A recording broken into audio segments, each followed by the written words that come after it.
Welcome to amiss classes में के are Jat. आज अपन पढ़ेंगे रणथंभौर के चौहान, जो अपने कंपटीशन की दृष्टि से देख लो, चाहे 10th देख लो, चाहे 12th हिस्ट्री देख लो, मैं उस लेवल से पढ़ाऊंगा कि कंपटीशन की तैयारी करने वाला बच्चे के भी इसके बाहर ट्यूशन नहीं आए, चाहे वो कोई से स्टैंडर्ड का ही हो। तो आइए देखते हैं अपन रणथंभौर के चौहान। कल मैंने थोड़ा सा मैप वगैरह करवाया था जो 12th और 10th के अंदर था, तो आप लोगों ने बहुत ही अच्छे से कर लिया होगा। आज पढ़ेंगे अपन हिस्ट्री का चैप्टर है रणथंभौर के चौहान। आप लोग मेरे साथ बने रहिए, इस वीडियो को पूरा देखिए, लाइक और शेयर करिए, क्योंकि आज जो ये रणथंभौर के चौहानों का जो रहस्य या जो कहानी मैं बताने जा रहा हूँ, मान के चलिए आपको लिखने की आवश्यकता नहीं पड़ेगी, आपको एक बार वीडियो देखने पर ही याद हो जाएगी। इस प्रकार इस कहानी को बड़े ही रोचक बनाते हुए अपन समझने का प्रयास करेंगे।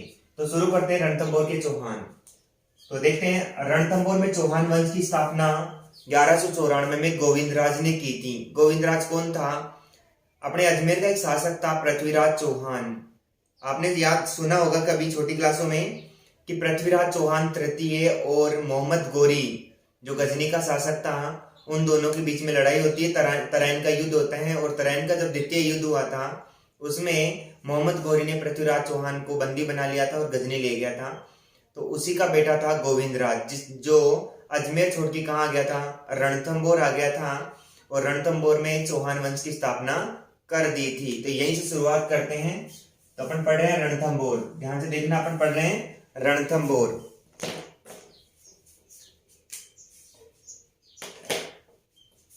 ठीक है, क्या पढ़ रहे हैं अपन? रणथंभौर। रणथंभौर में चौहान वंश की स्थापना, चौहान वंश की स्थापना किसने की थी? गोविंदराज ने।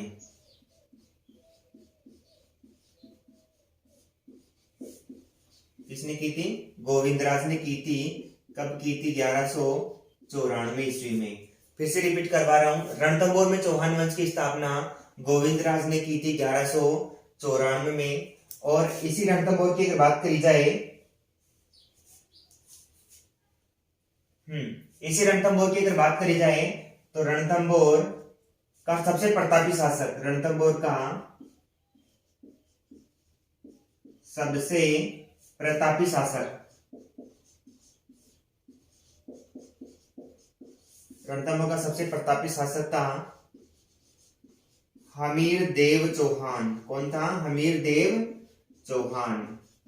ये हमीर देव चौहान कब शासक बनता है? ये बनता है 1282 से लेकर 1301 तक रहता है। 1282 में शासक बनता है और 1301 तक ये रहता है। एक बार मैं इसको ढंग से लगा देता हूं, ठीक है। तो रणथंभौर का सबसे प्रतापी शासक था हमीरदेव चौहान, जो 1282 में शासक बना था और 1301 तक ये रहा था। अब हमीरदेव के बारे में जानकारियां प्रदान करते हैं कुछ ग्रंथ, तो अपन उनको भी पढ़ लेते हैं एक बार। यहां तक तो ये क्लियर हो गया होगा कि रणथंभौर में चौहान वंश की स्थापना गोविंदराज ने 1194 में की थी, और रणथंभौर का सबसे प्रतापी शासक था हमीरदेव चौहान, जो 1282 से लेकर के 1301 तक रहा था। ठीक है, हमीरदेव के बारे में जानकारी देने वाले कुछ ग्रंथ हैं, तो मैं यहां लिख देता हूं, हमीर के बारे में जानकारी देते हैं। कौन जानकारी देते हैं? ग्रंथ। कुछ ग्रंथ जानकारी देते हैं। ग्रंथ कौन कौन से हैं अपन पढ़ लेते हैं इनको। एक तो है हमीर महाकाव्य, हमीर महाकाव्य, जिसके लेखक हैं नयन चंद सूरी, नयन चंद सूरी। पहला है हमीर महाकाव्य, जिसके लेखक है नयन चंद सूरी। हमीर महाकाव्य के अनुसार ऐसा माना जाता है कि जब अलाउद्दीन खिलजी और हमीरदेव चौहान आपस में लड़ाई हो जाती है इनके बीच में, तो जब लड़ते हैं तो हमीरदेव चौहान अपना शीश काट के भगवान शिव को अर्पित कर देता है। आगे पढ़ेंगे इस कहानी को अपन, पूरे ढंग से पढ़ेंगे, आप लोग साथ बने रहिए।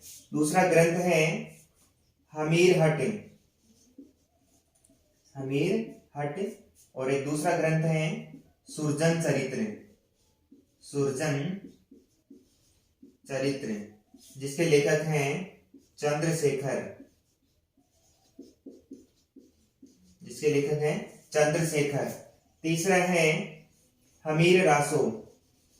हमीर रासो, हमीर रासो दो लिखे गए थे। ये पढ़ेंगे 13वीं सदी का। कब का पढ़ेंगे? 13वीं सदी का पढ़ेंगे, जिसके लेखक थे सारंगधर।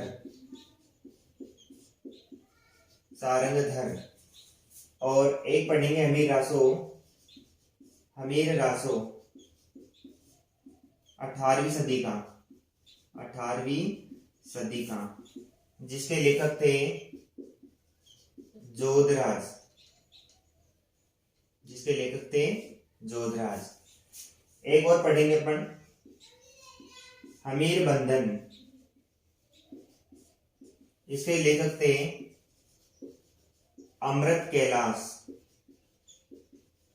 एक बार यहां तक रिवीजन करवा देता हूं मैं आपका, ठीक है, कि रणथंभौर में चौहान वंश की स्थापना की थी गोविंदराज ने। किसने की थी? गोविंदराज ने। गोविंदराज ने कब की थी? 1194 में की थी, ठीक है। रणथंभौर का सबसे प्रतापी शासक था हमीरदेव चौहान। हमीरदेव चौहान कब शासक बना? 1282 में शासक बना, तो 1301 तक रहा था, ठीक है। हमीर के बारे में कुछ ग्रंथ जानकारी देते हैं। हमीर के बारे में कुछ ग्रंथ जानकारी देते हैं, जिनमें पहला ग्रंथ है हमीर महाकाव्य, जिसके लेखक हैं नयनचंद सूरी। जिसके लेखक कौन है? नयनचंद सूरी। दूसरा है हमीर हट व सुरजन चरित्र, जिसके लेखक हैं चंद्रशेखर। जिसके लेखक कौन है? चंद्रशेखर। हमीर रासो 13वीं सदी का है, तो उसके लेखक है सारंगधर। हमीर रासो 18वीं सदी का पढ़ेंगे, तो उसके लेखक है जोधराज। और लास्ट में हमीर बंधन, जिसके लेखक कौन है? अमृत कैलाश। ये कुछ महत्वपूर्ण ग्रंथ थे जिनसे हमारे को पता चलता है हमीरदेव चौहान के बारे में, कि हमीरदेव चौहान किस प्रकार का प्रतापी राजा था। अब देखो बात करने किसकी? हमीरदेव चौहान की। हमीरदेव चौहान की बात कर रहे हैं। हमीरदेव चौहान के बारे में ग्रंथ क्या क्या जानकारियां देते हैं, तो देखते हैं। हमीरदेव चौहान के बारे में जो ग्रंथ जानकारी देते हैं कि हमीरदेव के पिता का नाम मिलता है जेत्र सिंह। जेत्र सिंह, पिता का नाम जेत्र सिंह था। पत्नी का नाम मिलता है रंग देवी। कहीं कहीं पे रंगा देवी भी लिखा हुआ आएगा, तो यही है वो, है ना। पत्नी का नाम मतलब बेटी का नाम देवल। कहीं देवल लिखा हुआ मिलेगा, कहीं पद्मला लिखा मिलेगा, एक ही है, ठीक है। कंफ्यूज मत होना, क्योंकि इस देवल की याद में तालाब बनवाया था, इसका नाम था पद्मला। तो पद्मला भी कहीं जगह लिखा मिलता है इसकी बेटी का नाम। और बात करें हमीर के गुरु का नाम था राघव देव। क्या नाम था? राघव देव था। और बात करें हमीर देव का जो दरबारी विद्वान था, उसकी बात करें तो दरबारी विद्वान था बीजादित्य। कौन था? बीजादित्य। तो ये कुछ बेसिक महत्वपूर्ण जानकारियां थी कि हमीरदेव चौहान के पिता का नाम था जेतर सिंह, पत्नी का नाम था रंग देवी, बेटी का नाम देवल्य पद्मला, गुरु का नाम राघव देव और दरबारी विद्वान बीजादित्य। यहाँ तक आपको सब समझ में आ गया कि रणथंभौर में चौहान वंश की स्थापना 1194 में गोविंदराज ने की थी। रणथंभौर का सबसे प्रतापी शासक पढ़ रहे हैं कौन? हमीरदेव चौहान, जिसके बारे में कुछ ग्रंथ जानकारियां देते थे। ग्रंथ अपन पढ़ लिए। हमीरदेव के पिता का नाम जेतर सिंह, पत्नी का नाम रंग देवी, बेटी का नाम देवलिया पद्मला, गुरु का नाम राघव देव, दरबारी विद्वान बीजादित्य। हमीर देव के बारे में कहा जाता है कि बहुत ही हठी था। हट मानी जिद्दी था। हठी कैसा था? जिद्दी था। इसके बारे में कुछ पंक्तियां भी कही जाती हैं कि सिंह सवन सतपुरुष वचन कदली फलत एक बार। दोबारा बोल रहा हूं, ध्यान से सुनो। सिंह सवन सतपुरुष वचन कदली फलत एक बार, तिरिया तेल हमीर हट चढ़े न दूजी बार। पढ़ेंगे आगे इसको भी, ठीक है। तो यहां तक आपको समझ में आ गया होगा। आप देखो और इनके बारे में जो ग्रंथ है वो क्या जानकारी देते हैं। किसको पढ़ रहे हैं अपन? हमीर को। हमीर देव चौहान, ठीक है। तो इनके बारे में और क्या जानकारी मिलती है कि जैसे ही हमीर देव शासक बना, ठीक है, शासक बनते इसने किस देव क्या बना? ये शासक क्या बन गया? शासक बनते इसने क्या किया? एक नीति अपनाई। कौन सी नीति अपनाई? एक नीति अपनाई। नीति कौन सी थी? दिग्विजय की। कौन सी नीति अपनाई थी? दिग्विजय की नीति अपनाई। ठीक है, दिग्विजय की नीति अपनाई। दिग्विजय का मतलब ये होता है कि अड़ोसी पड़ोसियों और राजाओं को जीत करके उनको अधीनता स्वीकार करा देना। ठीक है, इस दिग्विजय की नीति के तहत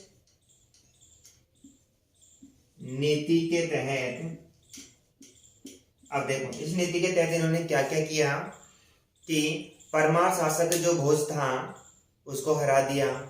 ठीक है, परमार शासक भोज को हरा दिया।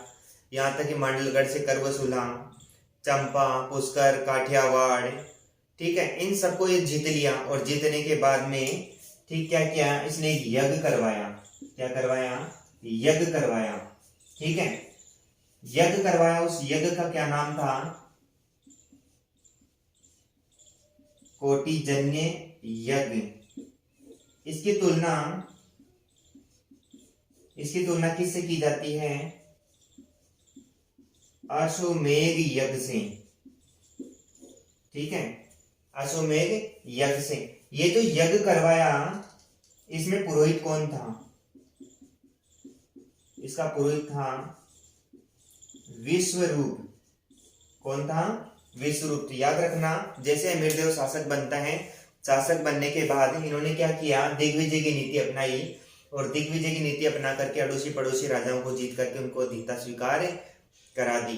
ठीक है, और इसी विजय के उपलक्ष्य में एक कोटिजन यज्ञ करवाते हैं। कोटिजन यज्ञ की तुलना एक अश्वमेध यज्ञ से की जाती है। और इसका पुरोहित कौन था? विश्वरूप इसका पुरोहित था। तो यहाँ तक आपको समझ में आ गया होगा। यहाँ तक किसी प्रकार की कोई समस्या का सामना आपको नहीं करना पड़ा होगा। ठीक है, अब बात करते हैं हमीरदेव चौहान की। हमीरदेव चौहान, ठीक है, हमीरदेव के चौहान दिल्ली का शासक। ये तो कहां का शासक था? रणथंभौर। ठीक है, अब बात करेंगे अपन दिल्ली की। ठीक है, हमीरदेव चौहान के समकालीन दिल्ली का शासक था जलालुद्दीन खिलजी। जलालुद्दीन खिलजी। अपन शॉर्ट में लिख देते हैं JL, जलालुद्दीन, या JK लिख देते हैं अपन, जलालुद्दीन खिलजी। शॉर्ट में लिखेंगे, पर जब भी लिखेंगे जलालुद्दीन खिलजी माने JK, जलालुद्दीन खिलजी। तो देखो, जब रणथंभौर का शासक हमीरदेव था तो दिल्ली का शासक जलालुद्दीन खिलजी था। जलालुद्दीन खिलजी ने हमीरदेव का जो यहाँ दुर्ग था, ठीक है, ये जो दुर्ग था, इस दुर्ग के ऊपर आक्रमण किया। क्या किया? आक्रमण किया। ठीक है, आक्रमण कब किया? 1291 में। ठीक है, 1291 में जब आक्रमण किया तो हमीरदेव का सेनापति कौन था? सेनापति था उस समय गुरुदास सैनी। ऐसे नहीं लग रहा जैसे सैनी इतिहास में पहली बार पढ़ रहे हो। ठीक है, तो सेनापति कौन था? गुरुदास सैनी।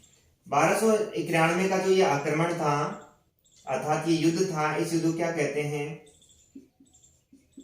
झाइन का युद्ध। क्या कहते हैं? झाइन का युद्ध। ठीक है, इस युद्ध के अंदर जलालुद्दीन खिलजी क्या हो जाती है? पराजय हो जाती है। क्या हो जाती है? पराजय हो जाती है। लेकिन हमीरदेव का ये सेनापति था, ये क्या हो जाता है? वीर गति को प्राप्त हो जाता है। वीर गति को प्राप्त हो जाता है। ये वीर गति को प्राप्त हो जाता है, ये मारा जाता है। ठीक है, और उधर जलालुद्दीन खिलजी भी हार जाता है। अब जलालुद्दीन खिलजी से रहा नहीं गया तो इसने दोबारा से आक्रमण किया। कब किया? 1252 में दोबारा से भी क्या किया? आक्रमण किया। लेकिन दूसरी बार भी ये क्या हो गया? असफल। क्या हो गया? असफल। ठीक है, जब दोबारा भी असफल हो गया तो जब ये जलालुद्दीन खिलजी लौट रहा था वापस, जब ये दिल्ली को लौट रहा था, तब मलिक अहमद नाम लिख देता हूं मैं, यहां लिख देता हूं मलिक अहमद। ठीक है, मलिक अहमद ने कहा कि बिना जीते ही वापस लौट रहे हो, तब जलालुद्दीन खिलजी ने क्या कहा कि मैं रणथंबोर जैसे 10 दुर्गों रणथंबोर जैसे दुर्ग को मुसलमान के इकबाल के बराबर भी नहीं समझता। माने ऐसे 10 दुर्गों को मैं मुसलमान के इकबाल के बराबर भी नहीं समझता। तो क्या कहा उन्होंने, मैं ऐसे 10 दुर्गों को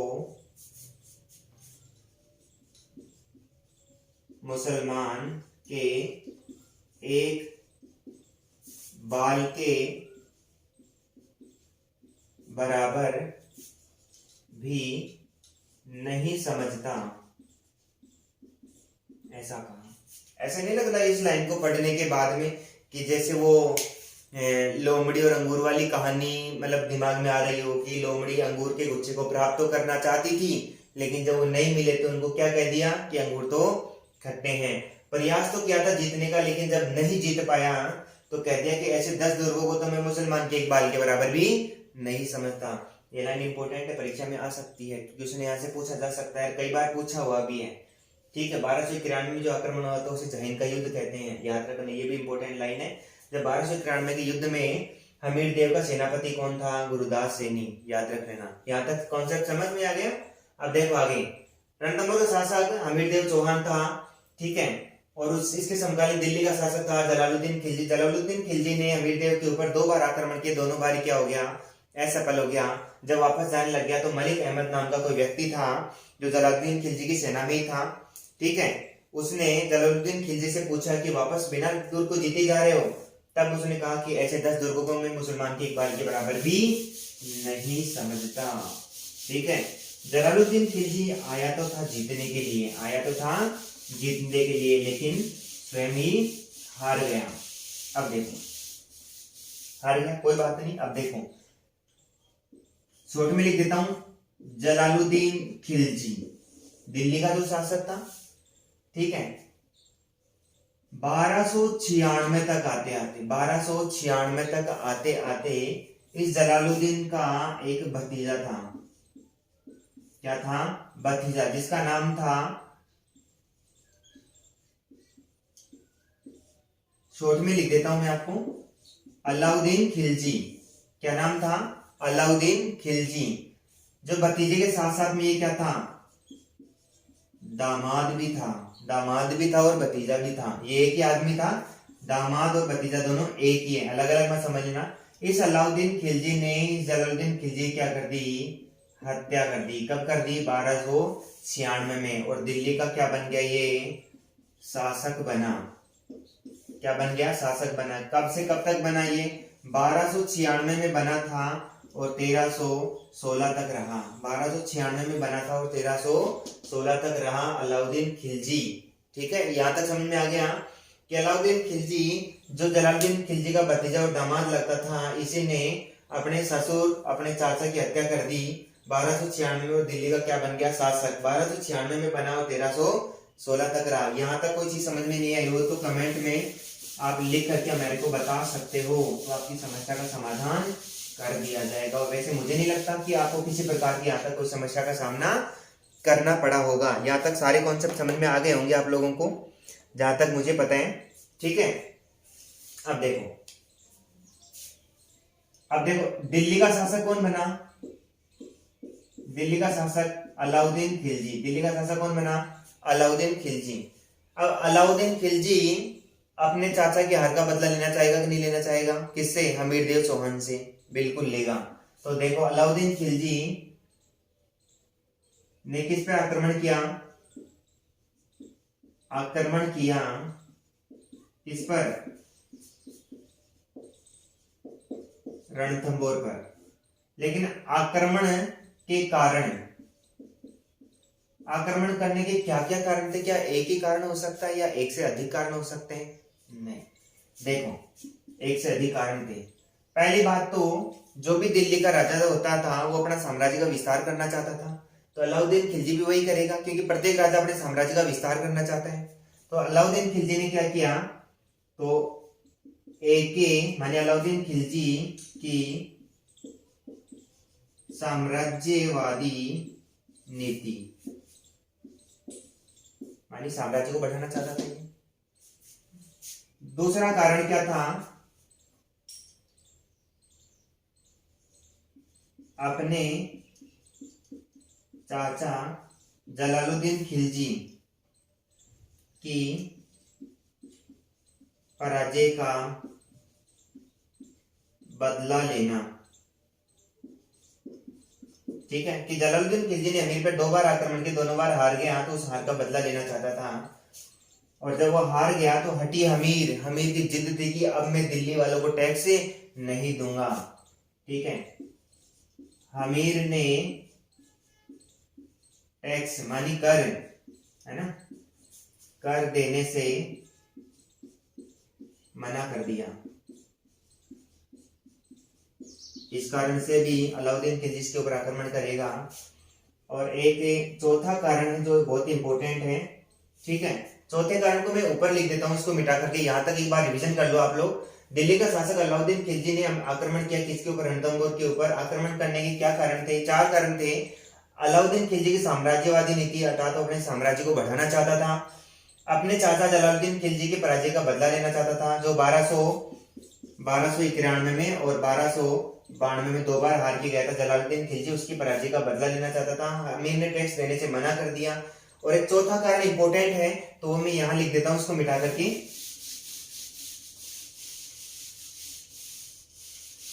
ठीक है, चौथा कारण देखो, अलाउद्दीन खिलजी का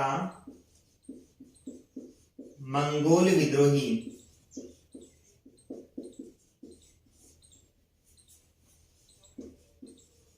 महमूद शाह को हमीर ने शरण दे दी और लौटाने से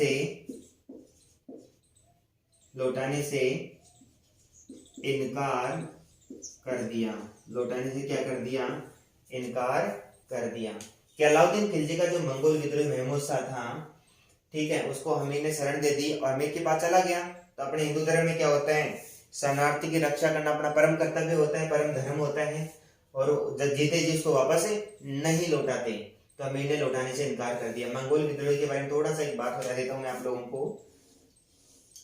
अपन चलते हैं अलाउद्दीन खिलजी के दरबार में। यहाँ राजा का बड़ा सा सिंहासन लगा हुआ होता है।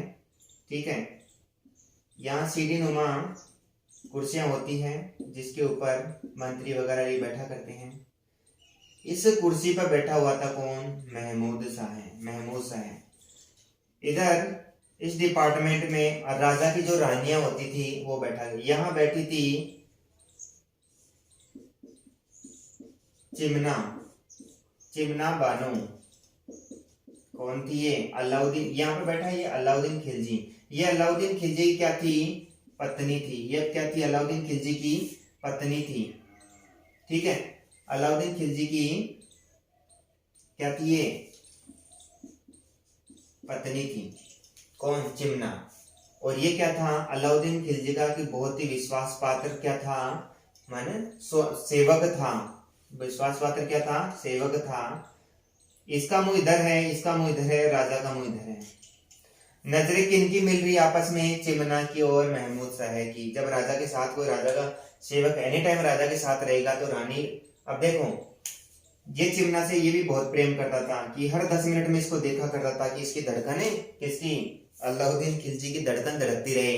इसको देख के इसका दिल धड़का करता था, इसलिए अपने साथ रखता था। और ये सेवक भी एनी टाइम इसके साथ रहता था। अब ज्यादा साथ रहने से कुछ कभी कभार अट्रैक्शन हो जाता है। ठीक है, तो देखो अट्रैक्शन हो जाता है। तो चिमना और महमूद शाह दोनों की आंखें 2 से 4 हुई। ठीक है, और एक दिन ये महमूद शाह आया बाहर गार्डन में। किसको बुलाया, चिमना को। चिमना भी आई, एक बेंच पे बैठे दोनों। जैसे मैं यहां बना देता हूं। ठीक है, ये चिमना हो गई, ये महमूद शाह हो गया। महमूद शाह ने चिमना से कहा, will you marry me. Chimna ने कहा, व्हाई नॉट, कि क्या तुम मुझसे शादी कर लोगी? चिमना ने कहा कर तो लूंगी, लेकिन इसका क्या करें, इसको पता चल जाएगा तो ये अपने को मार देगा।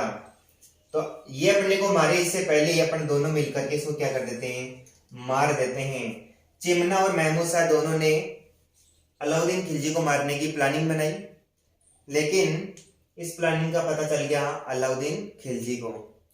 महमूद शाह ने सोचा कि अलाउद्दीन खिलजी को जब पता चल ही गया तो ये अपने को मारेगा अब जान से। चिमना को भी पता चला कि अलाउद्दीन खिलजी अब मोहम्मद शाह को मारेगा, तो चिमना ने कहा कि तू यहाँ से भाग जा, तू यहाँ से भाग जा, जैसे इसका गुस्सा शांत हो जाएगा मैं इसको ठिकाने लगाती हूँ और फिर तुझे व्हाट्सएप कर दूंगी। खैर व्हाट्सएप तो नहीं थे उस समय, तो उसने क्या कहा कि मैं तुझे सूचना पहुंचा दूंगी। ठीक है, तो ये महमूद शाह यहाँ से फरार होकर कहाँ चला जाता है, हमीर देव की शरण में चला जाता है। अब सोचो जरा, किसी की पत्नी का बॉयफ्रेंड अगर उसके सामने रहे और किसी दुश्मन के घर चला जाए तो दुश्मन पे अटैक करेगा कि नहीं करेगा? ये बिल्कुल करेगा। तो अलाउद्दीन खिलजी अमीर के ऊपर अटैक करेगा, इसके पीछे ये भी एक कारण था। और इसके पीछे एक कारण और था कि जब अलाउद्दीन खिलजी के जो सैनिक थे वो जब गुजरात को लूट के ला रहे थे तो बीच रास्ते में ही वो थे उल्लू खां और नुसरत खां और महमूद शाह, तीनों जब गुजरात को लूट के ला रहे थे तो धन के बंटवारे को लेकर इनके बीच में लड़ाई हो गई।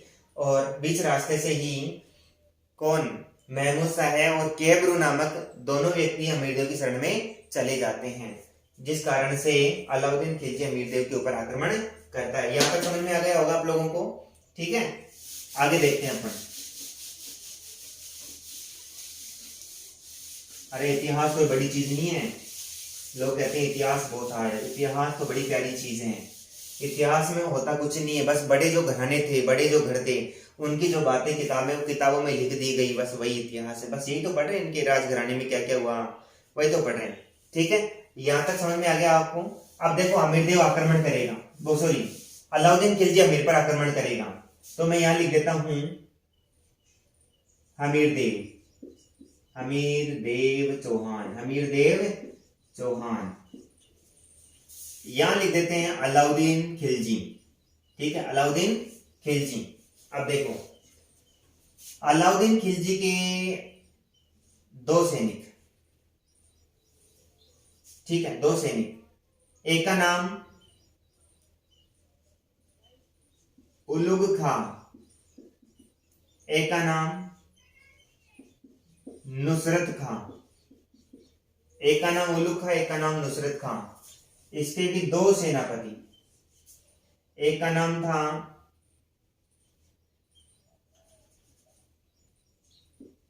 धर्म सिंह, एक का नाम था भीम सिंह। अब देखो इधर, ये बात कब की है? ये बात है 1299 में। कब की बात है ये? 1299 में। 1299 में लड़ाई थी। इस युद्ध का नाम था, यहां लिख देता हूं मैं, यहां लिख देता हूं, 1299 में जो युद्ध हुआ, इस युद्ध का नाम था वाट घाटी का युद्ध। घाटी का युद्ध, वाट घाटी का युद्ध अलाउद्दीन खिलजी और हमीरदेव चौहान के बीच होता है, जिसमें अलाउद्दीन खिलजी की तरफ से दो सेनापति आते हैं, उलुग खां और नुसरत खां। हमीरदेव की तरफ से दो सेनापति आते हैं, धर्म सिंह और भीम सिंह। अब देखो जब ये लड़ाई हुई तो इस लड़ाई में एक मतलब ये नहीं होता जैसे कि आपने बाहुबली फिल्म देखी थी, बाहुबली फिल्म में एक ऐसा कोई यंत्र था जिसमें से पत्थर डाल के फेंके जाते हैं, कभी देखा हो बाहुबली फिल्म वगैरह, उसको बोलते हैं गरमच। गरमच मानी पत्थर फेंकने का एक यंत्र। बाहुबली फिल्म में क्या था, एक यंत्र था जिसके मतलब एक उपकरण ऐसा था जिसमें बड़े बड़े गोले, उन गोलों के साथ में कपड़े बांध करके फेंके गए थे, उन कपड़ों के तीर से आग लगा दी गई थी, काफी सारे सैनिक मारे गए थे। तो उस यंत्र को कहते हैं गरमच यंत्र। ठीक है, तो इधर से गरमच यंत्र आया, ठीक है, और इसके आगे क्या लग गया, सिर में लग गया, सिर में लग गया, सिर में लगते इसी क्या हो गई, मृत्यु हो गई। इसकी क्या हो गई, मृत्यु हो गई। जब इसकी मृत्यु हो गई तो इनकी सेना इधर उधर भागने लगी, इनकी सेना इधर उधर भागने लगी। जब इधर इनकी सेना भागने लगी तब इसने संभालना चाहा, लेकिन इसने क्या कर लिया, इसने तो झाइन दुर्ग पर अधिकार कर लिया, झाइन दुर्ग पर अधिकार कर लिया। ठीक है, झाइन दुर्ग पर अधिकार कर लिया। और जब ये कमजोर पड़े थे तो ये धर्म सिंह हमीरदेव के पास लौट गया, हमीरदेव के पास लौट गया। ठीक है, और पीछे अकेला कौन रह गया? हमीरदेव के पास जब वापस लौट गया तो पीछे कौन रह गया? भीम सिंह। ठीक है, जब भीम सिंह लौट जाता है तो उसकी हत्या एक व्यक्ति था जिसका नाम था अलग खां। ठीक है, इस अलग खां नामक व्यक्ति ने क्या कर दी? हत्या कर दी। इस बात की खबर पहुंचती हमीरदेव के पास। हमीरदेव ने इस बात, देखो इसकी हत्या का जिम्मेदार किसको ठहराया? धर्म सिंह को, कि तुझे उसको अकेला छोड़ के यहाँ पे नहीं आना चाहिए था, और धर्म सिंह को अंधा करवा दिया। हमीरदेव ने धर्म सिंह को क्या करवा दिया? अंधा करवा दिया। क्यों करवा दिया? क्योंकि भीम सिंह को अकेला छोड़ के आ गया, जिसकी वजह से वो मारा गया। तो उसकी मृत्यु का जिम्मेदार किसको मानता है? धर्म सिंह को मानता है, और इसलिए इसको क्या करवा देता है? अंधा करवा देता है। यहाँ तक समझ में आ जाओगे। रिपीट करते हैं। अलाउद्दीन खिलजी की तरफ से दो सेनापति आते हैं, उल्लू खां, नुसरत खां। और हमीरदेव की तरफ से दो सेनापति आते हैं, धर्म सिंह और भीम सिंह। ठीक है, इधर से गरमच यंत्र से एक पत्थर आता है। जब लड़ाई होती रहती है उस दौरान की बात है, गरमच यंत्र से एक पत्थर आता है और इसके सिर में आके लग जाता है, जिससे इसकी मृत्यु हो जाती है। मृत्यु होते ही ये उल्लू खां और की सेना है, ये थोड़े कमजोर पड़ जाते हैं, लेकिन इसने थोड़ी सी हिम्मत दिखाई और झाइन-दुर्ग पर अधिकार कर लिया। और धर्म सिंह लौट करके हमीरदेव के पास चला गया। इतने में ही अलग खान ने हत्या कर दी भीम सिंह की, जिसका जिम्मेदार किसे माना? धर्म सिंह को माना। और हमीरदेव ने धर्म सिंह को क्या करवा दिया? अंधा करवा दिया। यहाँ तक समझ में आ गई होगी। अब देखो, इस झाइन-दुर्ग के बारे में एक इंपॉर्टेंट लाइन है, दूसरे पेन से लिख देता हूं मैं। इस झाइन-दुर्ग के बारे में एक इंपॉर्टेंट लाइन है, इसे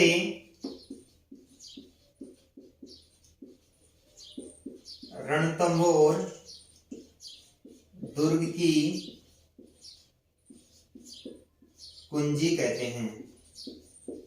जैसे सिवाना दुर्ग जो बाड़मेर में है उसे जालोर दुर्ग की कुंजी कहते हैं, वैसे ही झाइन दुर्ग को रणथंभौर दुर्ग की कुंजी कहते हैं। कि अगर रणथंभौर दुर्ग को जीतना हो तो उससे पहले झाइन दुर्ग को जीतना ही पड़ेगा। इसीलिए तो जलालुद्दीन खिलजी ने झाइन दुर्ग पे अधिकार करने का प्रयास किया था, लेकिन असफल हो गया। ऐसे उल्लू खां ने झाइन दुर्ग पे अधिकार कर लिया, क्योंकि झाइन दुर्ग पे अधिकार करने के बाद में रणथंभौर पर अधिकार करना आसान हो जाता है, इसलिए इसको रणथंभौर दुर्ग की कुंजी कहा जाता है। यहाँ तक आपको समझ में आ गया होगा। यहाँ तक कोई समस्या नहीं आई होगी शायद आपको।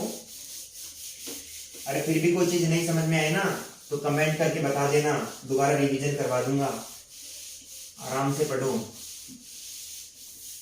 ठीक है, अब देखते हैं आगे। इधर लिखता हूं मैं अलाउद्दीन खिलजी, दिख रहा होगा आप लोगों को, अलाउद्दीन खिलजी। और इधर है हमीरदेव, इधर है हमीरदेव चौहान, हमीरदेव चौहान। ये कब की बात है? बात है जुलाई 1301 की। ढंग से पढ़ लेना, इसको ढंग से पढ़ लेना, बहुत इंपॉर्टेंट पढ़ाने जा रहा हूं अब। ठीक है, पहले वाला भी इंपॉर्टेंट ही था, लेकिन ये थोड़ा रोचक है आप लोगों के लिए। ठीक है, हमीरदेव और अलाउद्दीन खिलजी, बात है जुलाई 1301 की बात है। इस युद्ध में अलाउद्दीन खिलजी स्वयं आया था लड़ने के लिए। कौन आया था? स्वयं आया था। अलाउद्दीन खिलजी स्वयं मानी खुद ही आया था। इसके दो सेनापति थे, दो सेनापति। ध्यान से समझते जाना, वरना पता ही नहीं चलेगा कौन सा निशान किधर जा रहे हैं। दो सेनापति, एक का नाम था, यहां लिख देता हूं थोड़ा नीचे, एक का नाम था रणमल। कौन सा मल है? रणमल। एक का नाम था रत्तीपाल, एक का नाम था रत्तीपाल। ये दो सेनापति थे जो दुर्ग के बाहर अर्थात दुर्ग का जो मेन दरवाजा था उस मेन दरवाजे पे ड्यूटी दे रहे थे। ठीक है, अब देखो, हमीरदेव अपने महलों में था। अलाउद्दीन खिलजी ने क्या किया? कई दिनों तक जब घेरा डाल के बैठा रहा तो अंत में रणमल गया किसके पास में, अलाउद्दीन खिलजी के पास में संधि करने के लिए। लेकिन अलाउद्दीन खिलजी ने रणमल को क्या दे दिया, लालच दिया कि तुम हमारे गुप्त मार्ग बता दो और रणथंभौर को जीतने के बाद ये दुर्ग तुम्हारे को सौंप कर चले जाएंगे। तब रणमल ने कहा कि मैं अकेला ही नहीं हूं, मेरा एक दोस्त और है। तो बोला तुम दोनों मिलकर के बांट लेना। तो अलाउद्दीन खिलजी ने, एरो का निशान इधर आ रहा है भाई, ध्यान देना एक बार, एरो का निशान इधर आ रहे हैं। अलाउद्दीन खिलजी ने क्या दिया, लालच दिया। क्या दिया, लालच दिया। अलाउद्दीन खिलजी ने किनको लालच दिया, रणमल और रत्तीपाल को। रणमल और रत्तीपाल ने, मानी दोनों ने, यहां लिख देता हूं मैं, दोनों ने गुप्त मार्ग बताए। ठीक है, गुप्त मार्ग बताए। और गुप्त मार्ग जैसे ही बताए, ठीक है, अब थोड़ा सा पहले मैं एक बात बता देता हूं कि जैसे ये दुर्ग है, रणथंभौर यहां बना हुआ है, रणथंभौर यहां बना हुआ है, अतः प्राकृतिक रूप से भी ये सुरक्षित है। ठीक है, तो गुप्त मार्ग बता दिए। अब ध्यान देना, यहाँ पे एक व्यक्ति था अबुल फजल। मैं थोड़ा सा यहाँ पे टॉपिक से हटके थोड़ा सा बात कर लेता हूँ इस दुर्ग के बारे में। अबुल फजल, अबुल फजल ने कहा था और सभी दुर्ग नंगे हैं और ये बख्तर बंद हैं, यानी ये वनस्पतियों से, पहाड़ों से घिरा हुआ है। अबुल फजल, ये लाइन जरूर याद रखना आप लोग, परीक्षा में बहुत बार पूछी हुई है कि किस दुर्ग के बारे में कहा गया है कि और सभी दुर्ग नंगे और ये बख्तर बंद है। तो रणथंभौर, किसने कहा, अबुल फजल ने। अबुल फजल ने रणथंभौर के बारे में क्या कहा कि और सभी दुर्ग नंगे हैं और ये बख्तर बंद हैं। ठीक है, अब वापस आ जाओ अपने टॉपिक में। गुप्त मार्ग बता दिए तो सेना दुर्ग में प्रवेश कर गई और हमीर देव लड़ते हुए मारा गया। हमीर देव लड़ते हुए मारा गया और हमीर की जो पत्नी थी, पत्नी व पुत्री, दोनों को लिख देते हैं, पत्नी और पुत्री दोनों ने जल जोहर किया। कौन से तालाब में कूदी थी, पद्मला तालाब। पद्मला तालाब में कूदकर दोनों ने क्या कर लिया, अपनी आत्महत्या कर ली। अब सुनो मेरी बात, दो तीन इंपॉर्टेंट लाइनें बता रहा हूं, पहले तो एक बार इसको समझ लो, उसके बाद करते हैं अपन बात। ठीक है, कि अलाउद्दीन खिलजी और हमीरदेव चौहान, हमीरदेव रणथंभौर दुर्ग में रहता था। रणथंभौर दुर्ग के बारे में अबुल फजल ने कहा था कि और सभी दुर्ग नंगे हैं और ये बख्तरे बंद हैं। यहां तक समझ में आ गया, चलो ठीक है, ये कॉन्सेप्ट आपका क्लियर। हमीरदेव के दो सेनापति थे, रणमल और रत्तीपाल। अलाउद्दीन खिलजी ने रणमल और रत्तीपाल दोनों को क्या दे दिया, लालच दे दिया। लालच देते दोनों ने गुप्त मार्ग बताए और गुप्त मार्ग बताते ही हमीरदेव चौहान के पास सेना पहुंची और हमीरदेव चौहान लड़ता हुआ मारा गया। उसकी पत्नी और पुत्री दोनों ने जल जोहर कर लिया। कौन से तालाब में, पद्मला। जब हमीरदेव, देखो कब की बात है ये, जुलाई 1301 में। ठीक है, हमीरदेव चौहान के पास जब ये दोनों जाते हैं, हमीरदेव चौहान के मरने के बाद रणमल और रत्तीपाल अलाउद्दीन खिलजी के पास जाते हैं। ठीक है, कि ये रणथंभौर दुर्ग तो हमारे को देने की बात थी। तो अलाउद्दीन खिलजी ने कहा कि जब तुम दोनों अपने मालिक की नहीं हो सके तो मेरे क्या खाक सके हो सकते हो। तो अलाउद्दीन खिलजी ने इन दोनों क्या करवा दिया, मरवा दिया। क्या करवा दिया, मरवा दिया। दोनों क्या कर दी, हत्या कर दी। यहां तक समझ में आया। अब आगे देखते हैं एक बात। अरे कहानी बड़ी थोड़ी हो रही है, कोई कहानी बड़ी नहीं हो रही है, ज्यादा मुश्किल से आधा घंटा की या घंटे भर की होगी ये कहानी, लेकिन 2-4-5 सवाल आ जाएंगे आपके इसमें से। ठीक है, देखो ये अलाउद्दीन खिलजी, ये हमीरदेव चौहान। ठीक है, हमीर ने केसरिया का मतलब केसरिया कलर की पगड़ी पहन करके युद्ध भूमि में उतर जाना। ठीक है, इसकी पत्नी ने क्या किया, जौहर। ठीक है, केसरिया प्लस जौहर दोनों मिला के बनता है शाखा, ठीक है। और ये शाखा राज्य का प्रथम शाखा था। याद रखना, राजस्थान का पहला शाखा कब हुआ था? 1301 में। जौहर किस प्रकार का था? ये जल जौहर, जल जौहर राज्य का पहला कब हुआ था? 1301 में। राजस्थान का पहला जल जौहर कब हुआ? 1301 में। किसने किया था? रानी रंग देवी ने, रंग देवी ने। यहां तक कॉन्सेप्ट क्लियर हो गया आप लोगों का? यहां से इंपॉर्टेंट क्वेश्चन पूछता है, राजस्थान का पहला शाखा कौन सा था? हमीरदेव चौहान और रंग देवी 1301 के अंदर।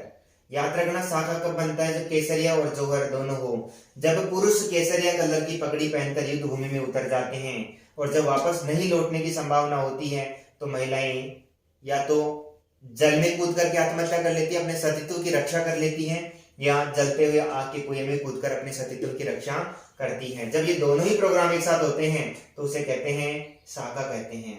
लेकिन राजस्थान में जल जौहर एक ही हुआ, रानी रंगदेवी ने किया था 1301 में। यहां तक कॉन्सेप्ट क्लियर? यहां तक मिटा देता हूं मैं आपको, ठीक है। अलाउद्दीन खिलजी, देखो अलाउद्दीन खिलजी ने रणथंभौर का शासक किसको बनाया? उलुग खां। अब देखो, अब आपके दिमाग में चल रहा होगा कि इसकी पत्नी का जो बॉयफ्रेंड था, चिमना बानो का जो बॉयफ्रेंड था महमूद शाह, जब हमीर मारा गया तो वो भी तो वही होगा। बिल्कुल, वो व्यक्ति बहुत ही अच्छा था कि जिसने उसको शरण दी थी, उसके लिए हमीरदेव से लड़ा, सॉरी उसके लिए अलाउद्दीन खिलजी से लड़ा ये। तो याद रखना, एक को घायल अवस्था में महमूद शाह मिला। चलो ठीक है, महमूद शाह मिल गया, दीवार के पास पड़ा हुआ था, घायल अवस्था में कर्रा रहा था। अलाउद्दीन खिलजी उसके पास जाता है और ये कहता है, ओ महमूद शाह, अगर मैं तेरे को अगर जिंदा छोड़ दूं तो तेरी मेरे प्रति क्या नीति रहेगी? महमूद शाह ने क्या कहा? महमूद शाह ने कहा कि अलाउद्दीन खिलजी, अगर तू मुझे जिंदा छोड़ देता है, अब ये थोड़ी कहेगा तेरी पत्नी को लेके भाग जाऊंगा। आप लोग जो सोच रहे हो दिमाग में, वो ऐसा नहीं कहा उसने। इस समय वो गर्लफ्रेंड सूझेगी क्या? इस समय दर्द से कर्रा रहा है, मौत सामने खड़ी है, ठीक है। तो अलाउद्दीन खिलजी ने कहा कि अगर मैं तुझे जिंदा छोड़ दूं, अब दिमाग में आ रहा होगा छोड़ दिया जाए कि मार दिया जाए। देखते हैं अभी क्या करता है ये। अलाउद्दीन खिलजी ने महमूद शाह से कहा कि अगर मैं तुझे जिंदा छोड़ दूं, ऐसे थोड़ी बोलेगा, बोल तुझे मार दिया जाए, छोड़ दिया जाए, नहीं, मैं तुझे जिंदा छोड़ दूं तो तेरी मेरे प्रति क्या नीति रहेगी? तो इसने कहा कि अगर तू मुझे जिंदा छोड़ देगा तो सबसे पहले तो तेरे को मारूंगा, उसके बाद हमीर के किसी वंशज को दिल्ली की राजगद्दी पे बिठा दूंगा। इतना कहने के बाद इसका दिमाग ठिकाने पे रहेगा क्या? इसका दिमाग ठिकाने पे नहीं रहा और महमूद शाह को एके ने हाथी के पैरों से कुचलवा दिया। दिमाग में इमेज बन गई होगी, हाथी के पैरों से कुचलवा दिया। इस प्रकार महमूद शाह की मौत हो गई थी, ठीक है। यहां तक समझ में आ गया होगा कि, और देखो रणथंभौर कब हाथ लगा इसके? 11 जुलाई 1301 को पूर्ण रूप से अलाउद्दीन खिलजी का अधिकार हो गया था। यहां तक कॉन्सेप्ट क्लियर? शासक उलुगा को बनाया, घायल अवस्था महमूद शाह मिला जिसको हाथी के पैरों से कुचलवा दिया। अब देखो, एक लेखक था जिसका नाम था अमीर खुसरो। इसका एक ग्रंथ था, इसका क्या था? एक ग्रंथ था, उसका नाम था खजाइन उल फतूह, ठीक है। खजाइन उल फतूह में मानी एके व हमीर के युद्ध का वर्णन मिलता है।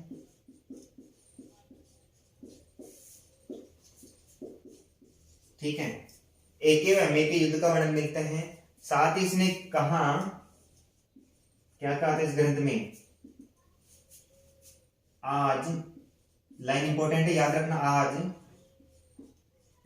कुफ्र का घर, सॉरी, आज कुफ्र का गढ़ इस्लाम का घर हो गया,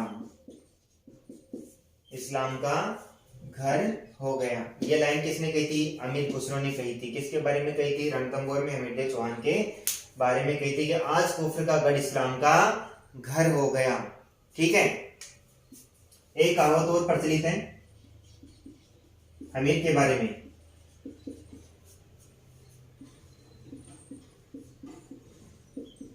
सिंह सवन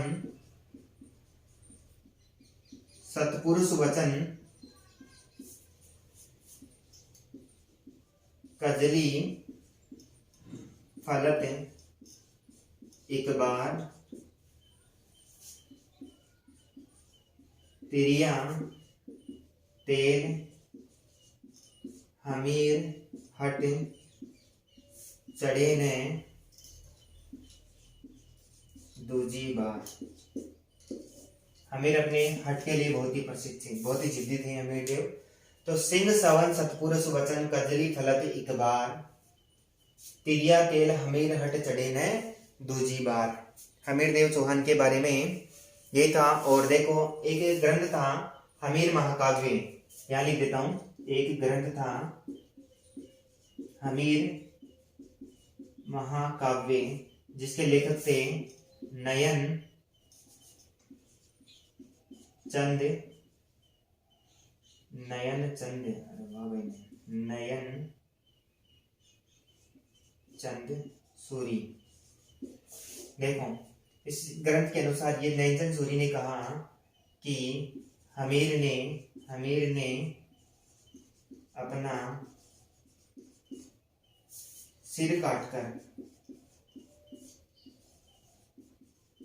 शिव को अर्पित किया। ठीक है, तो ये था आपका रणथंभौर का। अमीर खुसरो के ग्रंथ खजानुल फतवा में अलाउद्दीन खिलजी और हमीर देव के युद्ध का वर्णन मिलता है। और अमीर खुसरो ने कहा कि आज कुफ्र का गढ़ इस्लाम का घर हो गया। और हमीर के बारे में कहावत है कि सिंह सवन सतपुरुष वचन कदली फलत एक बार तिरिया तेल हमीर हट चढ़े न दूजी बार। तो हमीर के जिद के बारे में आता, हट योग के बारे में ये कहा गया था। और हमीर महाकाव्य जिसके लेखक नैनचंद सूरी है, नैनचंद सूरी ने अपने ग्रंथ हमीर महाकाव्य में ये कहा कि हमीर देव ने अपना सिर का लास्ट समय, लड़ाई के समय अपना सिर काट करके भगवान शिव को अर्पित कर दिया था। तो ये था आपका रणथंभौर का जो चौहान वंश है उसका इतिहास। आज के लिए इतना ही। अगले वीडियो में हम कोई अगला इतिहास लेके आएंगे, हो सकता है जालोर का इतिहास पढ़ा दे, जो भी आपकी रिक्वायरमेंट रहेगी, क्योंकि एसएसटी वगैरह R9 से पढ़ा रहे हैं। अगर आपकी रिक्वायरमेंट रही तो मैं राजस्थान हिस्ट्री कंप्लीट करवा दूंगा। Thank you.